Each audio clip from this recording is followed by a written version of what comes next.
Арыбаңыздар, урматтуу телекөрүүчүлөр, радио угармандар. Республикалык штабтын пресс борборунда Бишкек шаарындагы бүгүнкү абал тууралуу Кыргыз Республикасынын ички иштер министринин орун басары, Бишкек шаарынын коменданты Оразалиев Алмаз Кадырмаевич маалымат бермекчи. Бүгүнкү брифингти Түз абадан ЛТР, КТРК, Ала Тоо 24, Пирамида 5 канал, облустук медиа борборлордон Ош ТВ, ЛФМ, Биринчи радио, Кыргыз радиосу, Минк ЛФМ, Марал ФМ радиолорунан, ЛТРдин YouTube каналынан, Фейсбуктан Кыргыз өкмөтү, социальное правительство, Биринчи радионун баракчаларынан, ошондой эле Кабар Кыргыз улуттук маалымат агенттигинен дагы угуп көрсөңүздөр болот. Добрый день, уважаемые телезрители и радиослушатели. Мы начинаем брифинг в пресс-центре республиканского штаба о сегодняшней ситуации в городе Бишкек. И об этом нам расскажет комендант города Бишкек, заместитель министра внутренних дел Кыргызской республики Оразалиев Алмаз Кадырмаевич.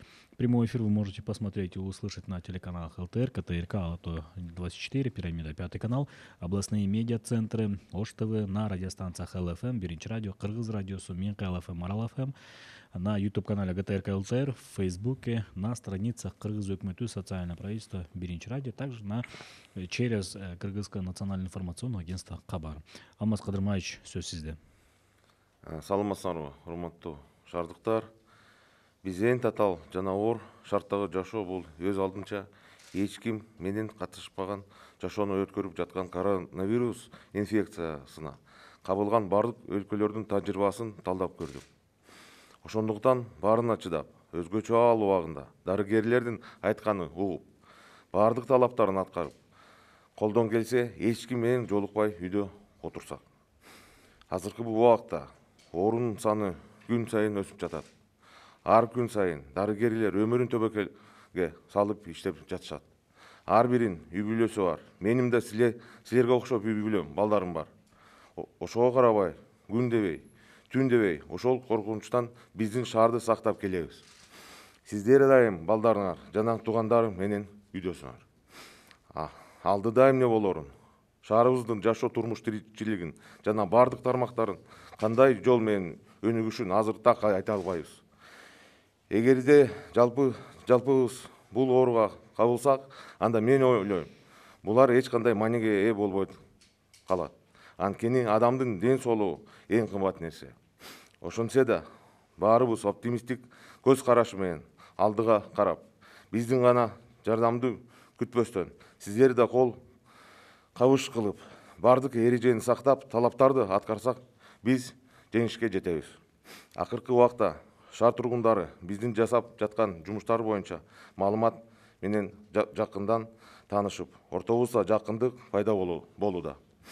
Анткени азыркы заманбап кылымда бардык адамдар, ал эмес балдар да смартфон, интернет колдонот. Менде да социалдык тармакта өздүк профилим бар.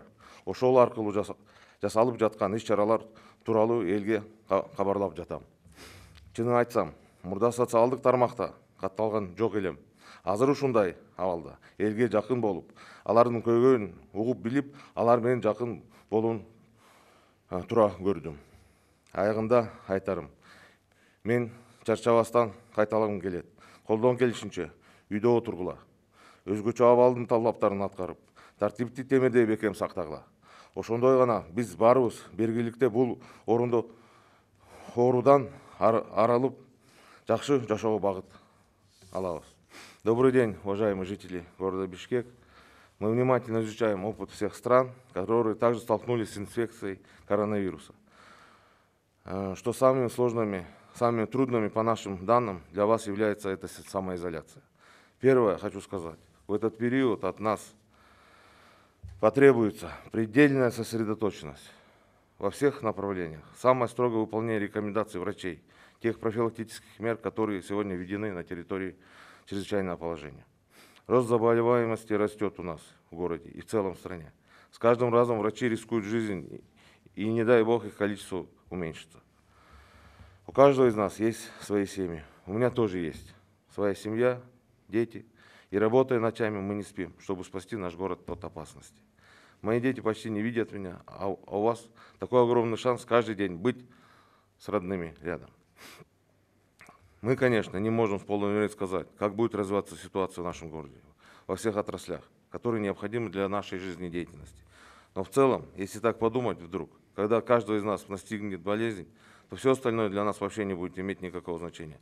Этим я хочу сказать, то, что здоровье граждан в настоящий момент это самое ценное, что у нас есть. Но мы можем с большой долей вероятности предвидеть все возможные варианты развития обстановки.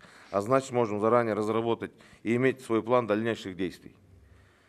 И тогда эти действия будут эффективными не только с помощью наших усилий, но и с помощью ваших усилий.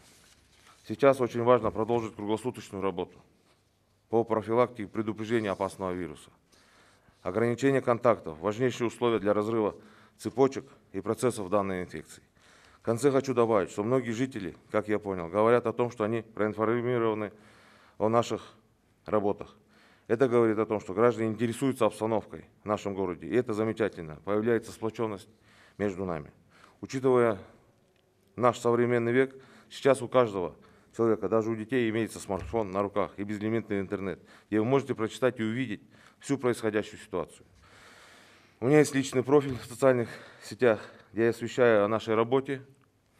Также имеется страница комендатуры города Бишкек, чтобы быть ближе к вам и быть более открытыми. Увидеть своими глазами ваши проблемы и нужды сейчас. И как как и вы, стал пользователем социальных сетей. Только ограничение контактов, сведение их к нулю могут отвести от нас эту опасную болезнь. Поэтому я не стану вам напоминать. Не выходите из дома без крайней необходимости. Сидите дома. Осталось еще немного нам всем потерпеть. Во благо наших граждан, наших близких и родных вам людей. Уважаемые горожане, есть несколько вопросов, на которые вы хотите услышать ответ. По поводу пожилых родителей. Мы на сегодняшний день на портале 1312.tunduк.kg вы можете получить в связи с данными обстоятельствами разовый пропуск, который будет выдаваться на 1-2 дня. Так, что нужно для того, чтобы получить разрешение ездить, закупать продукты себе и соседям? Нужно просто-напросто заполнить маршрутный лист, взять с собой паспорт и пройти в ближайший рынок, либо магазин. Так. Если есть вопросы, я готов ответить. Алмаз Кыдырмаевич, майда ишкерлер чоң ишкерлердин машиналарына гана пропуск берип жатышат дейт. Майдаларды уккан жери жок комендатура деп арыз берүүчүдө. Буга кандай жооп болот? Бүгүнкү күнү биз ошо электрондук системаны киргиздик. Ошол менен ошо интернет аркылуу ошо кайрылсаңар болот. Ошол менен силердин заявкаңарды карап биз сөзсүз ошо эгер ошондой себептер болсо, ошондой биз электрондук уруксат беребиз. Что изменилось в системе безопасного города с момента введения режима ЧП? Снизилось ли количество нарушений? Сколько штрафов выписано? Учитывается ли нарушение, совершенное из-за блокпостов? Значит, безопасный город работает. Я призываю всех граждан не нарушать правила дорожного движения. Все-таки от этого зависит жизнь и здоровье наших горожан. На сегодняшний день на улице и так у нас мало автомашин, поэтому куда-то торопиться и где-то стоять в пробках вы не будете. В связи с чем еще раз призываю вас не нарушать, а по штрафам и нарушениям дадим дополнительную информацию. За время чрезвычайного положения, могу одно только сказать, произошло 38 дорожно-транспортных происшествий на территории города Бишкек. Намного снизилась аварийность у нас. Я думаю, в следующем брифинге мы полную картину по криминогенной ситуации, по безопасности дорожного движения, полную картину дадим. Сиздин кызматкерлер эшикте күндө жүргөндүктөн, нөмөттө жүргөндүктөн бир кандайдыр бир өзгөрүү Бишкек шаарынын жашоосунда кандайдыр бир өзгөрүү байкалдыбы? Мисалы буга чейин өзгөчө абал кирген маалда жарандар жакшы түшүнбөйт эле. Бул кандай эрежени сакташ керек, үйдө отуруш керек дегенде. Азыркы учурда кандай бир өзгөрүү барбы? Бул Бишкек шаарынын жашоосунда? Сөзсүз өзгөрүүлөр бар. Бүгүнкү күнү кылмыштуулук коомдук жайларда, көчөлөрдө төмөнгө түштү. Дагы жогоруда айткандай эле кийинки брифингде биз толук маалымат ошо кылмыштуулук жана коопсуздук боюнча, ошондой эле жол коопсуздук боюнча толук маалымат беребиз. Акыркы суроо экен, эмне үчүн Бишкек шаарында күндүз адамдар көп басып жүрүшөт, анан алар боюнча ушул милиция кызматкерлери көрүнбөйт? Аларды бир кандайдыр бир эскертүү берүү үчүнбү? Алар эмне үчүн токтотуп, аларды эскертип, үйүңүздөргө барып, жанагындай маршруттук баракчасын текшерүүгө милиция кызматкерлерин көчөдөн көрбөй жатабыз дейт? Бүгүнкү күнү Бишкек шаарынын аймагында 410 патруль каралган ар бир райондо. Ошондой эле эмне себептен мына суроо берип атасыңар, эл көп жүрөт. Эми алар баягы өзгөчө себептер менен, бул биринчиден бул азык түлүк дүкөндөргө барат, бул врачка кайрылат, анан үчүнчүсү дары дермектер, дарыканаларда алат.